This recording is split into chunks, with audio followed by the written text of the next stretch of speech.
ہمارے ایکسپرٹ ابھی ہمارے ساتھ موجود ہیں. آئیے پہلے ان سے بات کرتے ہیں اور جمعے کی فضیلت پہ تھوڑی سی بات کر لیتے ہیں. السلام علیکم. جی وعلیکم السلام ورحمۃ اللہ وبرکاتہ. سر کیسے ہیں آپ؟ رمضان مبارک. اللہ کا شکر، بہت بہت شکریہ جی، آپ کو بھی بہت بہت مبارک ہو جی. خیر مبارک. تھینک یو سو مچ. پہلے سب بہت زیادہ پسند کر رہے ہیں سیگمنٹ. تو یہ جو بہت چھوٹی چھوٹی چیزیں ہیں اسپیشلی جب ریڈیو پہ پوچھی جاتی ہیں نا، کیونکہ نام نہیں آ رہا ہوتا تو کچھ ہمیں اسٹوپڈ کوسچنس لگ رہے ہوتے ہیں، تو ہم کسی سے سامنے جا کر نہیں پوچھ سکتے ہیں، لیکن ریڈیو پر آسانی ہو جاتی ہے. جی بے شک ایسا ہی ہے، اور ہمیشہ یاد رکھیے کہ سوال اسٹوپڈ نہیں ہوتے، جواب اسٹوپڈ ہوتے ہیں. تو سوال جب تک ہم لوگ سوال نہیں پوچھیں گے تو ہم اپنی جو اگنورنس ہے یا جو ہماری لا علمی ہے اس کو ہم کیسے دور کر پائیں گے. تو لا علمی کو دور کرنا اور علم سیکھنے کا پہلا مرحلہ یہ ہے کہ انسان سوال پوچھے. تو سوال پوچھنے میں کوئی مذاق نہیں ہے. بالکل. آئی ایم شیور کہ سب اس چیز سے کنونسڈ ہو گئے ہوں گے، اس لیے آپ لوگ ہمیں ابھی کال کریں گے 05111111894 پر، اور ہمارے ایکسپرٹ آپ کے سوالات کے جوابات دیں گے. سر آج جمعہ ہے، رمضان المبارک کا پہلا جمعہ. تو جمعے کی فضیلت کے حوالے سے تو ہم جنرلی جانتے ہی ہیں، لیکن خاص طور پہ جب یہ رمضان میں آ گیا ہے تو کیا کہیں گے اس بارے میں؟ جی بے شک جمعہ کے بارے میں اللہ سبحانہ وتعالیٰ نے قرآن مجید میں پوری سورۃ الجمعہ جو ہے وہ نازل کی، اور اس میں ارشاد فرمایا کہ یا ایھا الذین آمنوا اذا نودی للصلاۃ من یوم الجمعۃ فاسعوا الی ذکر اللہ وذروا البیع ذالکم خیر لکم ان کنتم تعلمون. تو اللہ تعالیٰ فرماتے ہیں کہ جب جمعے کی اذان ہو جائے تو سارے کام چھوڑ کر جمعے کی نماز کے لیے چلے جایا کرو. یہ خاص طور پہ مردوں کے لیے حکم ہے کہ جمعے کی نماز کی پابندی کرنا، اور اس کے فضائل اتنے زیادہ ہیں کہ شاید ہمارے پاس ٹائم ہی نہ ہو کہ ہم اس میں سارے ہم لوگ بیان کر سکیں. لیکن بہرحال ایک چیز تو جو معلوم ہے وہ یہ ہے کہ ایک جمعے سے دوسرے جمعے میں ہمارے گناہ جو ہیں وہ دھل جاتے ہیں. نبی کریم صلی اللہ علیہ وسلم کی صحیح مسلم کی حدیث ہے اس کے بارے میں کہ 5 وقت کی نماز جو ہے ایک نماز سے دوسری میں بھی گناہ دھلتے ہیں، اور خاص طور پر ایک جمعے سے دوسرے جمعے کے بیچ میں جب انسان نماز پڑھتا ہے تو اس کے گناہ جو ہیں وہ دھل جاتے ہیں. بالکل اسی طرح سے ہمیں کئی کچھ آداب بتائے گئے ہیں جمعے کے اعتبار سے کہ انسان جو ہے وہ جمعے کی نماز کے لیے جلدی سے جلدی جائے. اگر وہ چل کے جا سکتا ہے تو اس کے لیے بہتر ہے. اسی طرح سے جمعے کی تیاری جو ہے نا وہ دراصل جمعرات کی یعنی شام سے شروع ہو جاتی ہے، کیونکہ اصل میں ہمارے جو اسلامی کیلنڈر ہے اس میں جس کو ہم جمعہ رات کہتے ہیں وہ جمعے کی رات ہوتی ہے اصل میں، جس کو جمعرات کہتے ہیں نا. تو وہاں سے آپ کا ٹائم جمعے کا شروع ہو جاتا ہے، اور انسان اپنے اچھا لباس نکال لیتا ہے، یہ تیاری کرتا ہے، اس بات کا اہتمام کرتا ہے کہ وہ غسل کر کے نہا دھو کے جائے، اپنے جو ہے نا نیل کٹ کر کے اپنے آپ کو یعنی صاف ستھرا کر کے مسواک کا استعمال کر کے. یہ ساری چیزیں جو ہے نا آپ کو مینٹلی اور فزیکلی پریپیئر کرتی ہیں جمعے کے لیے، کیونکہ اس کے یعنی اجر و ثواب اتنا زیادہ ہے کہ اللہ تعالیٰ جو ہے، کیونکہ ظاہر سی بات ہے اللہ تعالیٰ جس چیز کو اہمیت دے دے وہی چیز اہم ہے. جیسا کہ اگر ہمارے ہفتے میں 7 دن ہیں تو اللہ نے ہی فیصلہ کیا کہ جمعے کا دن جو ہے وہ خاص ہوگا. اور یہ دن خاص ہونے کی ایک وجہ یہ بھی ہے کہ جو قیامت کا دن آئے گا وہ بھی جمعے کو ہی آئے گا. اور حدیث میں آتا ہے کہ تمام اللہ کی جو مخلوق ہے سوائے انس اور جن کے، وہ جمعے کے دن جو ہے نا وہ اللہ تعالیٰ سے یعنی دعا بھی مانگتے ہیں، اور وہ یعنی اس طرح سے تھوڑے سے پریشان بھی ہوتے ہیں کہ آج جمعے کا دن ہے، اللہ تعالیٰ خیر و عافیت میں سب کو رکھے. تو اسی لیے بس انسان کو بھی چاہیے کہ وہ بھی جو ہے وہ جمعے کا باقاعدہ اہتمام کرے، کیونکہ اصل چیز تو یہ ہے کہ آپ کا خاتمہ بھی خیر ہونا چاہیے. انسان کی زندگی جیسی بھی گزری ہو اس کا اختتام اچھا ہونا چاہیے. اور اسی لیے الحمدللہ جمعے کا دن جو ہے ہمیں ایک بہت اچھی اپرچونٹی پرووائڈ کرتا ہے کہ ہم اپنے اعمال کو درست کریں، اللہ تعالیٰ سے توبہ کریں، گناہوں کی معافی مانگیں، جمعے کی نماز پڑھیں، سورۃ الکہف کی تلاوت کریں. یہ بھی ایک جمعے سے دوسرے جمعے تک آپ کو نور و ہدایت آپ کے لیے رکھتی ہے. اور نبی کریم صلی اللہ علیہ وسلم پر درود بھیجنا اور خوب ڈھیروں دعائیں مانگنا، یہ ساری چیزیں وہ ہیں جو کہ جمعے کے دن ہمیں کرنی چاہیے اور ان کو اپنا معمول بنا لینا چاہیے. زبردست. جزاک اللہ خیر. بہت شکریہ سر. جمعے کی فضیلت کے حوالے سے ہم نے بات کی. اب کچھ کوسچن آنسر سیشن سٹارٹ کرتے ہیں. ہمارے ساتھ کالر موجود ہیں، آئیے ان کو پروگرام میں شامل کرتے ہیں 05111111894 پر. السلام علیکم. وعلیکم السلام. جی کون اور کہاں سے؟ میں لاہور سے بول رہا ہوں، خان بابا بول رہا ہوں. جی خان بابا، کیا سوال ہے آپ کا؟ میرا سوال یہ ہے کہ میں ان کو پہلے تو ویلکم کرتا ہوں، خوش آمدید کہتا ہوں. بہت شکریہ. ہیلو. ہاں جی. تو دوسرا یہ ہے جو یہ رحمتوں کا اشرا ہے نا، ہم سب لوگوں پر اللہ تعالیٰ اپنی رحمت کی پھول برسائے. آمین. دوسرا میرا سوال یہ ہے کہ بعض جگہ پہ 8 تراویح پڑھی جاتی ہے اور بعض جگہ پہ 20 تراویح پڑھی جاتے ہیں، اس کے بارے میں کچھ تھوڑا بہت عنایت فرمائیں. جی صحیح ہو گیا. جی سر. جی سوال ان کا بڑا امپورٹنٹ ہے اور میں سمجھتا ہوں ہر رمضان میں یہ سوال ضرور آتا ہے. دیکھیے اگر آپ یہ بات کریں کہ نماز تراویح کی حقیقت کیا ہے نماز تراویح جو ہے اصل میں یہ قیام اللیل کا ہی نام ہے، جس کو ہم عام زبان میں تہجد کی نماز کہتے ہیں، یہ وہی نماز ہے. لیکن رمضان کے مہینے میں اس کو ہم تراویح کہتے ہیں. تراویح یعنی اس کا روٹ ورڈ نکلا ہی یہاں سے کہ بریکس لے لے کے نماز پڑھ جاتی ہے، اور ایک سہولت یہ ہو جاتی ہے کہ آپ عشاء کی نماز کے فوراً بعد جو ہے یہ نماز آپ پڑھ سکتے ہیں، کیونکہ ویسے عام طور پہ قیام اللیل کا جو بیسٹ ٹائم ہوتا ہے وہ رات کا تیسرا حصہ ہوتا ہے، یعنی کہ فجر کی نماز سے بالکل پہلے. تو رمضان کے مہینے میں جو خاص اس میں ایک آپ کے لیے رخصت پیدا کر دی جاتی ہے وہ یہ کہ آپ عشاء کی نماز کے فوراً بعد جو ہے اپنا قیام اللیل کا سلسلہ جو وہ شروع کر دیتے ہیں. اگر آپ نبی کریم صلی اللہ علیہ وسلم کی اپنی سنت دیکھیں تو آپ 8 رکعت پڑھا کرتے تھے، لیکن اس پہ آپ نے کسی کو کبھی قید نہیں کیا. آپ نے صحابہ کو جب بھی تلقین کی نماز تراویح کے معاملے میں یا قیام اللیل کے معاملے میں تو آپ نے ان کو یہ کہا کہ آپ 2 رکعت کر کے جتنا چاہو تم پڑھتے جاؤ. اور یہ ایسی نماز ہے جو کہ یعنی جماعت میں پڑھنا اچھی بات ہے، مسنون ہے، اس کا اجر ثواب بہت زیادہ ہے، لیکن اگر بندہ اکیلے میں بھی پڑھنا چاہے تو پڑھ سکتا ہے. اور ہوا یہ کہ عمر بن خطاب رضی اللہ عنہ کے دور میں لوگوں نے نماز تراویح کی رکعت کوئی وہاں پہ 60 رکعت پڑھ رہا ہے، کوئی 40 رکعت پڑھ رہا ہے، کوئی 20 پڑھ رہا ہے، کوئی 8 پڑھ رہا ہے، اور مختلف چھوٹے چھوٹے گروپس میں لوگ نماز تراویح ادا کرتے تھے. تو عمر بن خطاب نے چاہا کہ بھئی بجائے چھوٹے چھوٹے گروپس میں پڑھنے کے، جو آپ صلی اللہ علیہ وسلم کی حدیث ہے کہ جو شخص بھی نماز تراویح جو ہے وہ امام کے ساتھ شروع کرتا ہے، امام کے ساتھ ختم کرتا ہے، تو اس کو گویا پوری رات کی عبادت کا اجر ملتا ہے. تو کیوں نہ ہم سارے اس اجر سے فائدہ اٹھاتے ہوئے مل کر نماز پڑھیں. تو آپ نے پھر وہ ایوریج نکالتے ہوئے 20 رکعت کے اوپر جو ہے وہ فیصلہ کر لیا کہ اس کے اوپر ہم لوگ 20 رکعت تراویح پڑھیں گے. تو اس میں کوئی مطلب لڑائی جھگڑے والی بات ہی نہیں ہے. کوئی اگر 8 پڑھنا چاہتا ہے، 5 یعنی 6 پڑھنا چاہتا ہے، 10 پڑھ لے، 20 پڑھ لے، 40 پڑھ لے، اس کے اوپر ہے. لیکن اگر ہمارے جس مسجد میں بھی ہم جاتے ہیں کوشش کرنی چاہیے کہ امام صاحب کے ساتھ شروع کریں، امام صاحب کے ساتھ ختم کریں. انشاءاللہ الرحمن آپ کو پوری رات کی عبادت کا اجر مل جائے گا. بہت شکریہ سر. اچھا، اس سے پہلے کہ کالر کی جانب بڑھوں، ایک کوشچن جو ہمارے پاس میسج پہ 2 بار پہلے بھی آ چکا ہے، وہ یہ کہ کہیں سے سنا ہے کہ قرآن مجید کو رمضان میں پڑھنا قرآن مجید کا حق ہے، ایک بار اس کو مکمل کرنا چاہیے کیونکہ قرآن مجید اس رمضان میں نازل ہوا تھا. تو کیا یہ درست ہے یا یہ بس صرف سنی سنائی بات ہے؟ دیکھیے، یہ تو بات درست ہے کہ قرآن مجید رمضان کے مہینے میں نازل ہوا، اس میں کوئی شک نہیں، لیکن پورا قرآن ختم کرنا اچھی بات ہے، افضل ہے، بہت بہتر ہے، ایک مستحب عمل ہوگا. لیکن یہ فرض نہیں ہے کہ ہر بندے نے جو ہے قرآن مجید ختم کرنا ہے.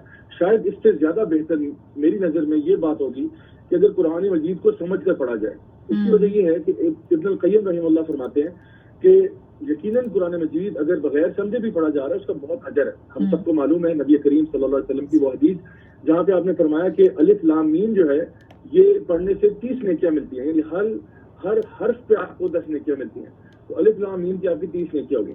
تو اگر آپ اس حساب سے کیلکولیٹ کریں کہ آپ کا پورا قرآن جو ہے جب آپ اس کی تلاوت کرتے ہیں، چاہے آپ کو عربی زبان سمجھ میں نہیں بھی آتی، تو کتنا زیادہ آپ اجر کما لیتے ہیں. لیکن امام ابن القیم رحمہ اللہ فرماتے ہیں کہ قرآن مجید کی ایک آیت کو بھی اگر سمجھ کر پڑھا جائے، غور و فکر کے ساتھ پڑھا جائے اور اس نیت کے ساتھ پڑھا جائے کہ میں نے اس کو اپنے عمل میں لے کے آنا ہے، تو یہ ایک آیت پڑھنے کا جو اجر و ثواب ہے وہ پورا قرآن پڑھنے سے زیادہ ہے جو کہ بغیر سمجھے پڑھا جا رہا ہے. تو اس لیے میں سمجھتا ہوں کہ قرآن کا جو مقصد تھا جس وجہ سے قرآن کو نازل کیا گیا وہ تھا، اللہ تعالیٰ فرماتے ہیں ہدی و شفا و رحمہ. اور یہ کیا ہے؟ شفا اور لما فی الصدور. یہ تمہارے دلوں کے امراض کو ٹھیک کرنے کے لیے نازل ہوا، تمہارے اندر تمہارے اخلاق کو بہتر کرنے کے لیے، تمہارے کردار کو اچھا کرنے کے لیے، تمہیں اچھا مسلمان بنانے کے لیے، تمہارے اندر اللہ تعالیٰ کا خوف ڈالنے کے لیے. تو اصل مقصد قرآن کا یہ کہ ہمارے لیے وہ ہدایت کی چیز ہے. تو اسی لیے اگر ہدایت تبھی ملے گی جب آپ اس کو سمجھ کے پڑھیں گے. تو میں سمجھتا ہوں کہ رمضان کے مہینے میں اگر آپ قرآن مجید پڑھنا چاہتے ہیں ضرور پڑھیں اور بہت ہی ایک ریکمینڈڈ عمل ہے.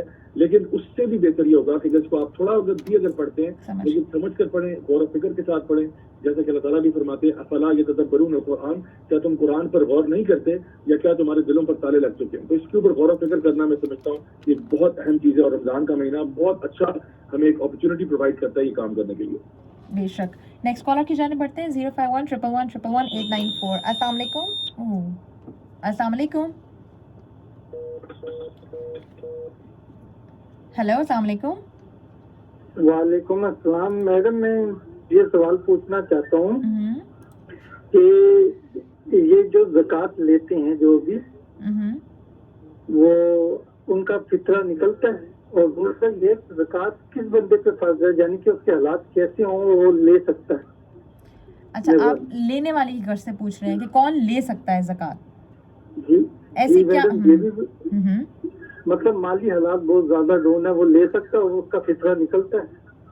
ٹھیک ہو گیا سر. کوشچن. جی جی بالکل. پہلا سوال تو یہ جن کا ہے کہ یہ زکوٰۃ کون لے سکتا ہے, تو اس کے 8 مصارف ہیں جو کہ قرآن مجید میں بتائے گئے ہیں. تو ان کا جو سوال ہے, جو میں سمجھاؤں, یہ فقراء اور مساکین سے اس کا تعلق ہے, کیونکہ اللہ سبحانہ تعالیٰ ارشاد فرماتے ہیں کہ یہ زکوٰۃ جو ہے یہ فقراء اور مساکین کے لیے ہے. اب فقراء کون ہے؟ فقیر, جو بالکل بیچارہ, جس کو ہم کہتے ہیں کہ کوئی پیسے اس کے پاس نہیں ہے, بیچارہ بہت غریب ہے اور مانگنے پر مجبور ہے. یہ وہ ہیں جو لوگ بالکل ہی بیچارے, جن کے پاس مالی طور پہ بالکل یعنی وہ ٹھیک نہیں ہے. اچھا, مسکین کون ہے؟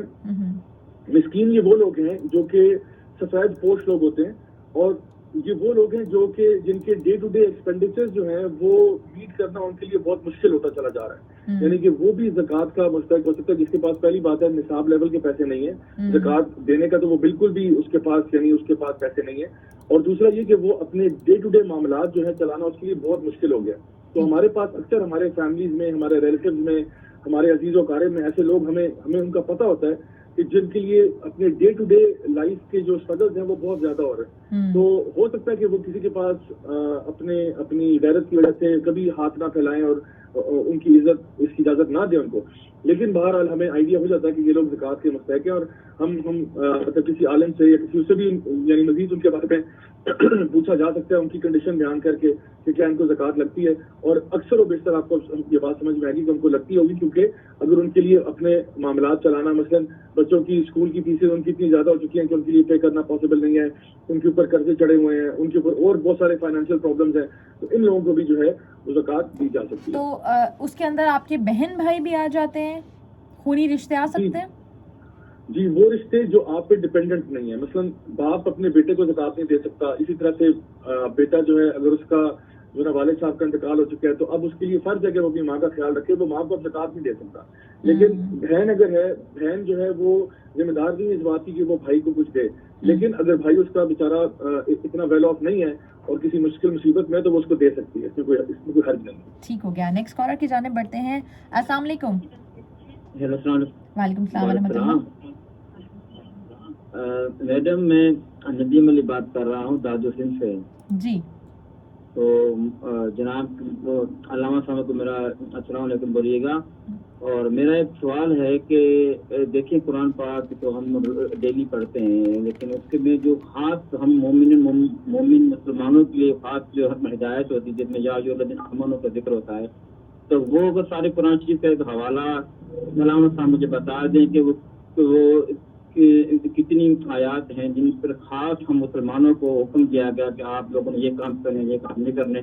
اگر وہ کتنی آیات ہیں, اگر ایسا کوئی کتاب ہو تو وہ اگر پلیز کسی کو معلوم ہو, علامہ صاحب کو معلوم ہو تو وہ مجھے پلیز بتا دیجیے گا, کتاب میں خرید لوں.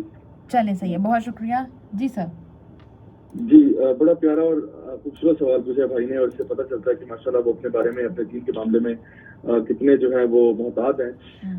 یہ جو انہوں نے سوال کیا ہے کہ قرآن مجید میں بے شمار آیات ہیں جس میں اللہ سبحانہ تعالیٰ آیات کا آغاز ہی کرتے ہیں یا ایھا الذین آمنوا کے ساتھ کہ اے ایمان والو. اور اس کے بارے میں ہمارے علماء یہ بات بیان کرتے ہیں کہ جب بھی اللہ تعالیٰ یہ کہتے ہیں کہ یا ایھا الناس, تو سارے انسانوں کو متوجہ ہو جانا چاہیے کہ اللہ تعالیٰ انسانوں کی بات کر رہے ہیں. تو جو بھی اپنے آپ کو انسان سمجھتا ہے یہ آیات ان کے لیے. اور جب بھی اللہ تعالیٰ کہتے ہیں یا ایھا الذین آمنوا, تو جتنے بھی ایمان والے لوگ ہیں اب وہ متوجہ ہو جائیں, کیونکہ اللہ تعالیٰ ان سے بات کر رہا ہے کہ اب جو احکامات ہیں وہ تمہارے لیے ہیں. تو یہ آیات جو ہیں اگر ان کی تعداد کی بات کی جائے تو یہ تقریباً 89 آیات ہیں قرآن مجید میں. 89.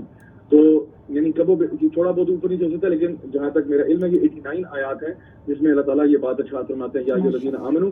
اور اس کے لیے کتاب جو ہے مجھے ایکچولی حال ہی میں ایک بریلوی صاحب نے کتاب تحفے میں دی, اور یہ انہوں نے خود ہی لکھی ہوئی ہے, اور اس کا نام ہی یہ ہے اے ایمان والو. اور یہ کتاب جو ہے یہ بریگیڈیئر ڈاکٹر جو نا فضل ربی جو ہیں, انہوں نے یہ ایک ان کا کتابچہ ہے جو کہ تقریباً میں خیال ہے آلموسٹ 200 صفحے کے لگ بھگ ہے, اور اس پہ یہ ساری آیات بیان کرتے ہیں, اور سمپلی وہ آیات مینشنڈ ہے اور ان کا ترجمہ دیا ہوا ہے کہ کوئی بھی انسان جو ہے جو ان آیات کو ایک دفعہ ایک نظر دیکھنا چاہتا ہے تو وہ ان کو دیکھے اور ان کے اوپر غور و فکر کرے, تدبر کرے, تفکر کرے کہ اللہ تعالیٰ مجھ سے کیا بات کہہ رہے ہیں. زبردست. Next caller. السلام علیکم. ہیلو, السلام علیکم. وعلیکم السلام ورحمۃ اللہ. میں عثما بات کر رہی ہوں اور آپ سب کو سلام کرتی ہوں. وعلیکم. میرا سوال یہ ہے کہ صدقہ اور خیرات کے حوالے سے اگر